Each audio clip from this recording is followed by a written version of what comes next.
And the idea with print on demand is do everything virtually on demand, sell first, then print and ship. That way it allows people to build a business faster without the need of inventory and having a high quality product for the end user. Hello, fabulous person. Beate Gillette here, the Growth Architect. Welcome back to the Business Growth Architect Show, where we bring you cutting-edge business strategies from some of the world's most successful entrepreneurs, business transformation experts, and visionaries who want to help you to scale your impact.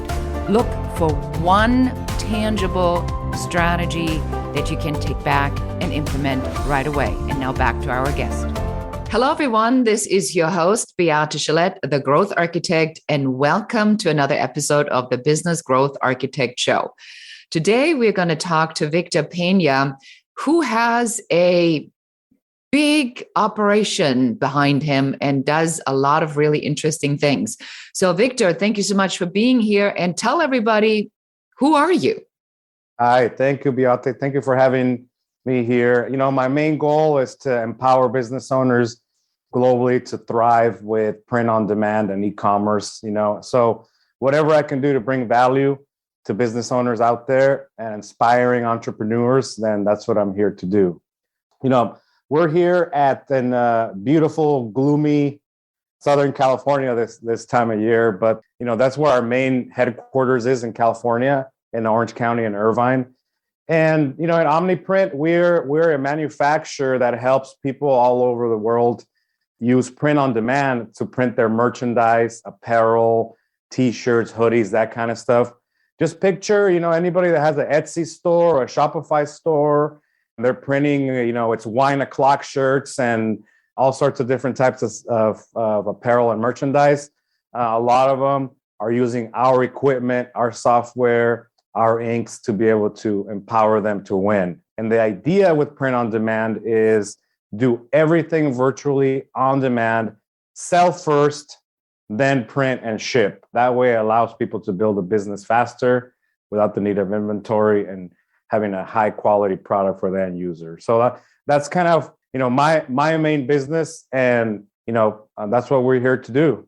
I love that. And I'm going to ask sort of an off-scripted question here, because I get that a lot. And I don't know if you get that a lot, but you just mentioned it.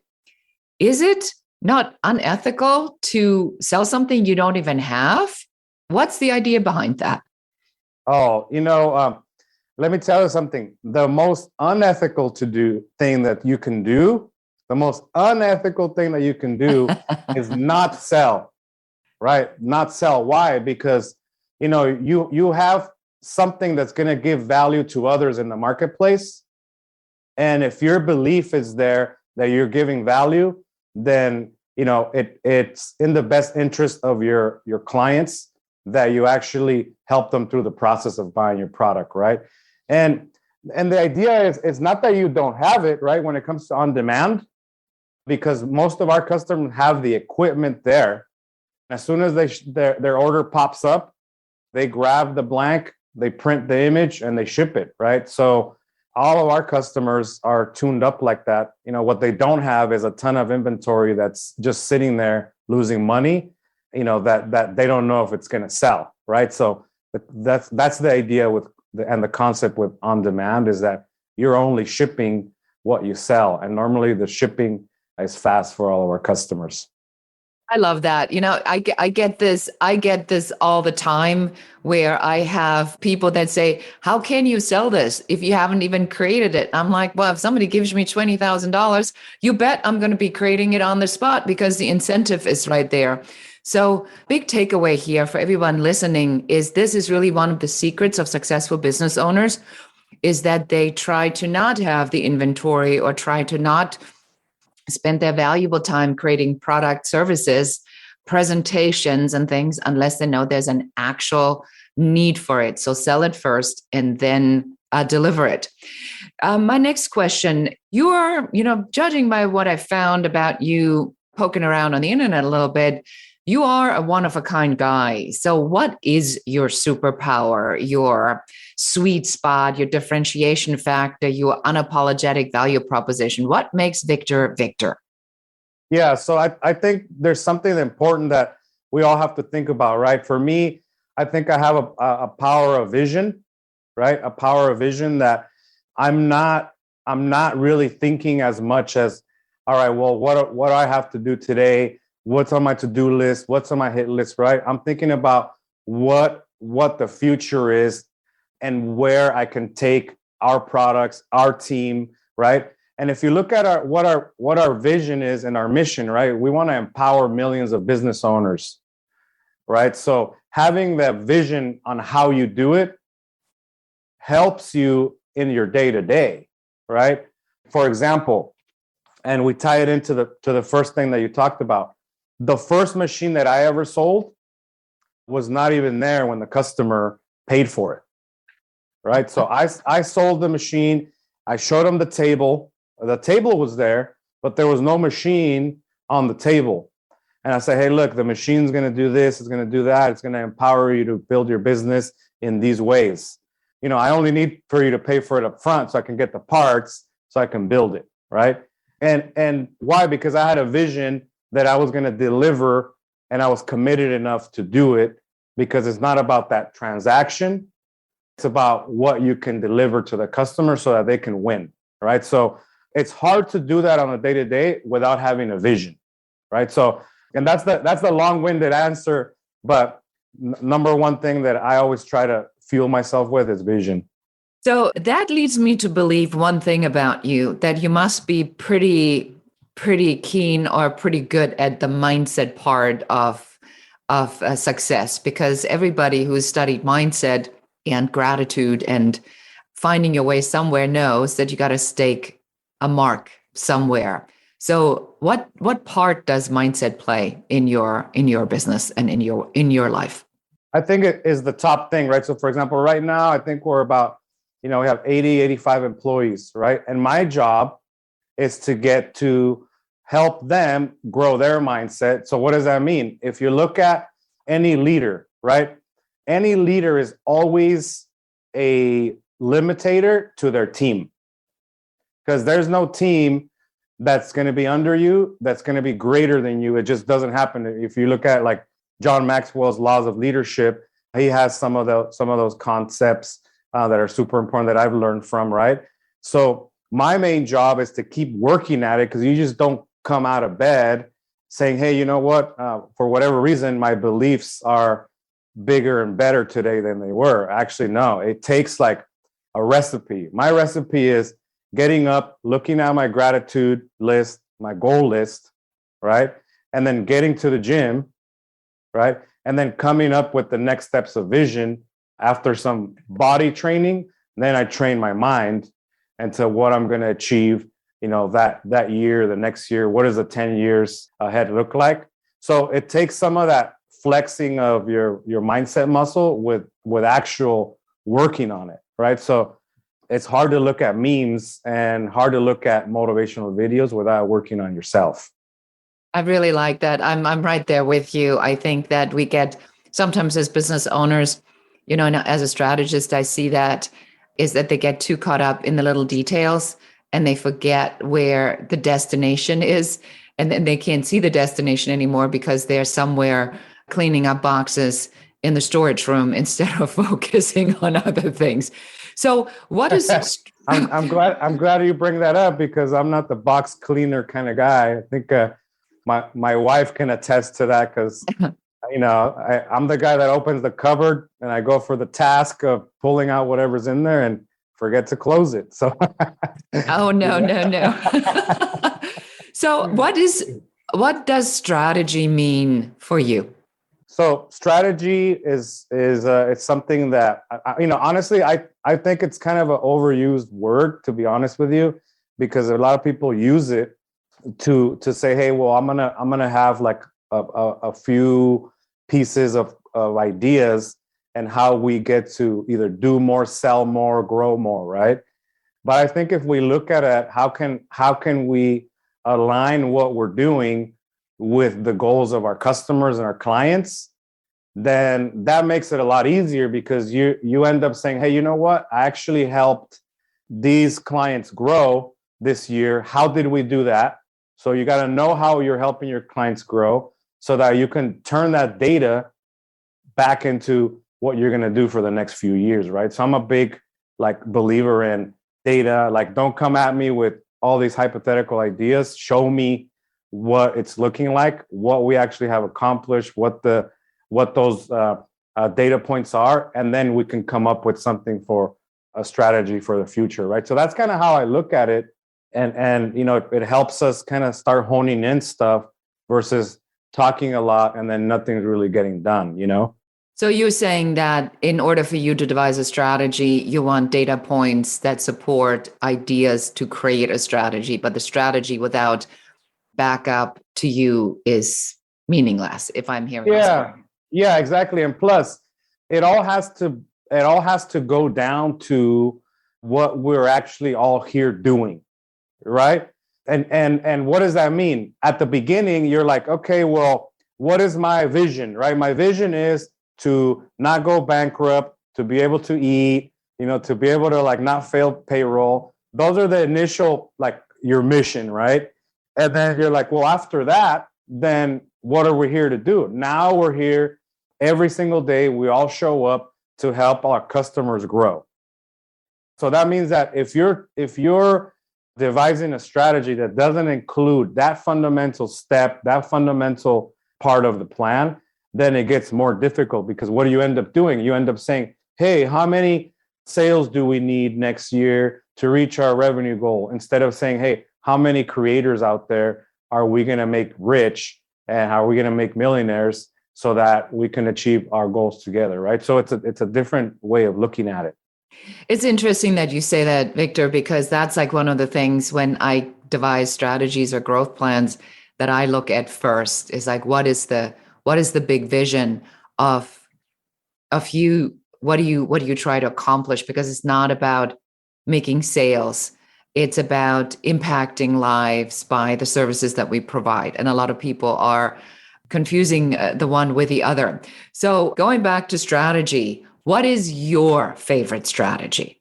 So my top favorite strategy, right, has always been traditionally sales cures all, right? Sales cures all. What does that mean? It means that sometimes we get into a mindset or we get into a rut where you're not focused on the main thing, and then you start measuring vanity stuff, which then doesn't help you get to your mission to help your clients, right? So for example, once you have your vision ready and you know that you're helping your clients, then guess what? Now you got to say sales cures all. And if you don't have a selling system to reliably do that on a daily basis, then you can work on that, right? You could say, okay, well, if my sales are wishy-washy up and down all the time, and I don't know what those levers are that keeps them going in the right direction, then now okay, well, am I doing the right marketing to get the right flow of my ideal customer in our pipeline? Are my team members trained properly to deliver the value to make those orders, right? And then that way, you have a key component of running a successful business is top line revenue, right? And not a lot of people talk about that because it's, I guess more of a, hey, why are we talking about selling? But the reality is, and I started this from zero, the reality is you cannot move up and inspire your employees, inspire your customers if you don't have a healthy business that's selling, that has selling as a priority, right? So that's a top thing in my mind all the time. I love that. So what would you say to somebody that says, oh, so you're talking about a funnel? Yeah, I mean, he laughs. Victor laughs.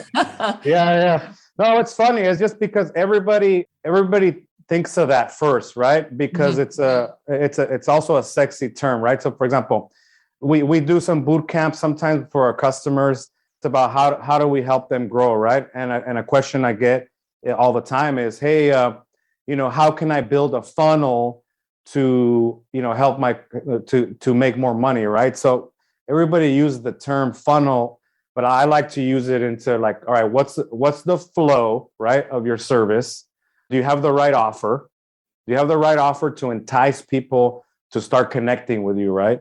And then from there, do you have the right way of guiding your customer through a decision of why they look at your products, right? And then do you have strategies to be able to convert them into customers if it's the right product to help them grow, right? That's what a lot of people call a funnel, but it's just very simplistic way of looking at it, calling it, hey, what my flow and my conversion and my retention strategies for the business. I agree with you. I think that the term funnel is also, if I'm really honest about it, Victor, a little bit abused by internet marketers that are terrorizing you with these click-through rates and open rates and conversion rates. And while that there's a place and a time for that, I think that at the end of the day, what you said is that if you focus on your client and the behavior of your client, and then you create the flow, also known as some sort of a funnel, so that your client feels that they are going on a journey with you until they're being led to the decision. It's kind of a lot easier. How many of these different sales flow strategies, if I would call them that way, do you have? Do you have more than one? Yeah, so we have several ways. For example, we have education, right? We have our YouTube channel. We're like dropping so much value there for people, so it gets them plugged into the brand. We also have like live events that we do, like trade shows, is another pillar of how we get attention. We have all sorts of social media out there. On top of that, our big, marketing list, and probably hundreds of landing pages out there for people, giving them free stuff, free ways of learning and growing their business.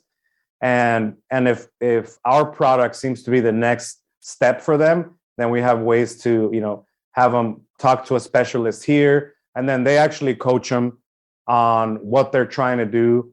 Our first question in our, for all of our specialists here is tell me about your business, right? Tell me about your business and tell me about your goals. It's not like, let me share with you features and benefits of our equipment. We don't even discuss that at the beginning. This is really brilliant, because I think that is such an important part of this interview. And I want you all to really, really listen to what Victor just shared with you. Yes, it's important that you got your product down, that you know what you're doing. But really, the majority of your time, especially as you're building your business or you want to get to consistent sales results, is all about making sure that you have these actions in place that create these streams of interested people coming to you, prospects that are knocking on the door and looking, and then making sure that you got what they need and places and things in place. I think that one of the big differentiation factors, Victor, of what you do at OmniPrint really is the educational piece that you are adding. Was that something that you had, because we really always talk strategy here, was that something that you had in mind when you started, or was this something that you came up with as you wanted to grow your business and there was this aha moment where you said, I got to help these people? Yeah, so that's a super important question, right? And I'll tell you how I did it. So we're playing in a game where the companies that are here are hundreds of years old, right? Unlimited marketing budgets, unlimited everything budgets, right? And at the beginning, I didn't want to be in the forefront. As a matter of fact, all my stuff was private. I had 2 followers. One was my mom, and the other one was my wife. And I liked it like that, right? But the reality is, if I was to, and this is after reading a great book that everybody has to read it, Blue Ocean Strategy. All right, what can you do different that can have somebody connect to you in your story that you can go hard on? That the competition is not even there, right? Our competition is not on education. They're not on social media. They're not on YouTube. They don't even know what to post yet. They don't have a strategy for it because it's a corporate environment. It's about how can we be more silent versus how can we help our entrepreneurs, right? So I made a clear decision that I was going to get more attention than anyone else, and that we were going to do more content than anyone else, and that was going to drive our sales. And at least at the very minimum, it was going to help those people out there start thinking of how they can grow their business, right? So it's something that I came up with right after reading that book, because the question I asked myself is, what can I implement that's different, that will be really, really hard for these guys to even try. So Well, that's how your competition talks about the quality of the ink, the number of machines that they have, and how much output that they can make. That's what they're talking about, and right. how clean the facilities are, and how promptly that they ship. And this is something that, in growth architecture, I mean, I got news for you. If you have to tell your customers that you use good ink, you should not be in business. If you need to tell your customers that you have the machines, you should not be in business. I expect that from you. It's that extra thing that makes me want to be with you, your genuine desire to support me as a business owner and to give me more than just good ink, because I don't have any idea what I'm doing. I'm just having this idea of this cute t-shirt.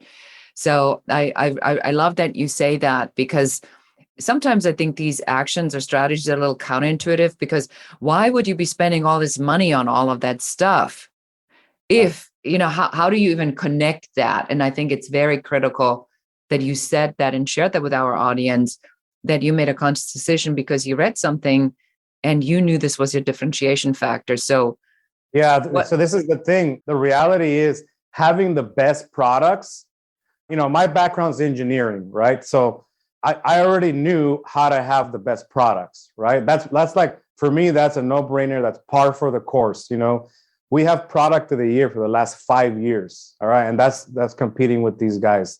We have the best ink that we make here in California that prints on, even fabrics that their stuff can't print on, right? So why didn't I decide to use any of that? Because that stuff we have to do, right? It's already done. Even as a new player in the industry, you should show up with bigger, better, faster product, right? So that your customers can win. Now, on top of that, what are you willing to do on top of that? That's the question that you got to ask yourself.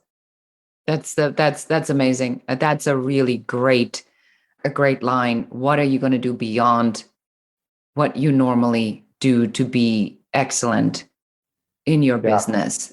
The going way further. A quick shift into a personal question. Yeah. How important is family to you? You said that your first two followers were your wife and your mom. So what part does that play in how you do business? Yeah, so family is always an important part, because where's the support coming from? Because everybody says it, if they have like enough years in business, that you better be like psychotic to become an entrepreneur and a business owner, right? I have not heard it called quite that way, but yes, I'll make a note of it. Psychotic, yes. Seriously, well, what makes you keep getting up through the ups and downs, getting punched in the face and all that on a daily basis, right? And where to have the support, because I also have those times. So that's where my wife comes in. She's stronger than me, and she lifts me up and helped me push and refocus me to what the big targets are, what our family targets are, and all that. So that makes you stop thinking about what your difficulties are as a business owner for today, and start thinking about, well, what's the legacy that you're building together, right? And then it gets you out of that funk and you move on. I love that. Do you have any tips for people that are crazy busy on how to shift? I think it's important for us to define what crazy busy is, right? Like, are you like using your time for the most impactful things? And that's something that I've worked on myself, right? So that I can be focused on delivering value. Like, doing stuff like this delivers more value than me cleaning the warehouse or messing around with other stuff, right? You dealt with my executive project manager, Wendy, and her job is to make me as impactful as possible in whatever I'm doing, and whatever gets on the calendar has to have impact. If you're doing so much busy work that you end up really not moving forward, then reevaluate the work that you're doing. Because in my experience, what I did before, when stuff got difficult, I went back to the task that I know that I could do and that I could do well, versus dealing with the stuff that you have to learn through, push through, and motivate yourself through, right? And that are more important for your business. And that's going to help you start pushing through as an entrepreneur, right? Remove the stuff that it's easy to do, that you can hire someone to do. And this is one of the things I cover in some other talks, but I'm going to drop it here. People do not cost you money, right? People do not cost you money. Start hiring people to do more of these tasks for you, align them with your vision, and then you'll see that you will be forced to be better and raise yourself and be greater when you have people there that you have to inspire to grow, right? So that's some of the stuff that I've used to keep pushing forward and to be raising my own skills and stop doing the stuff that I need to fire myself for. Like that. Yeah, I got probably about a list of 15 things right now I need to fire myself for. That's because when you scale up and it's the messy middle, it does get a little messy sometimes until you got it figured out. So patience, everyone. Just listen to people like Victor and follow his advice, and it'll be okay. But business is cyclical. Sometimes you just are in the with your hands dirty on your knees, trying to figure out how to get it all organized, but get rid of as much stuff as you possibly can that ties up your time, because you need to do what you're best at, which is run the shop. Victor, this has been really amazing. So how can we find you, and how can our audience, perhaps those who want to look into using their own designs and print on demand, how can they find you? Where can we follow you? Yeah, definitely. We have a lot of content at OmniPrint International everywhere: YouTube, Instagram, LinkedIn. You can find us there. Me, I'm more active on I'm pretty much on every platform, posting all day on my Instagram, Victor_H_Peña. A lot of tips that I'm using on a daily basis, you can see them there. I'm fairly transparent with what I do on a daily basis to help people grow, to have my entrepreneur family know what are these daily things that you have to do to grow your business, right? So also, omniprintonline.com. If you guys want to get a free demo of, how our machines can help you grow, you can ask for one there. But yeah, super good to be here. Make sure you guys connect with me, plug in. Thank you so much. And we make sure that all of this information is also in the show notes. You've been an amazing guest. I appreciate you sharing openly and not holding anything back, and in just such a great conversational matter on what matters to you. So thank you so much for being here. Thank you, Beate, for having me here. It's a real pleasure. And that's it for today. Thank you so much for watching the Business Growth Architect Show. This is your host, Beate Gillette. And that's it for us today. Thank you for listening and watching the Business Growth Architect Show. I enjoyed having you here. And for accountability, just take one of the strategies that you have heard, one thing that you can implement in your business immediately. Please leave comments. Don't forget to like and share this show. And if you have any questions about business, please put them in the comments. We are here for you. We're here to support you and help you to grow, build, and scale your own business. For more advice, please check out our website in the show notes below. Thank you again. This is Beate Gillette, the Growth Architect, and goodbye.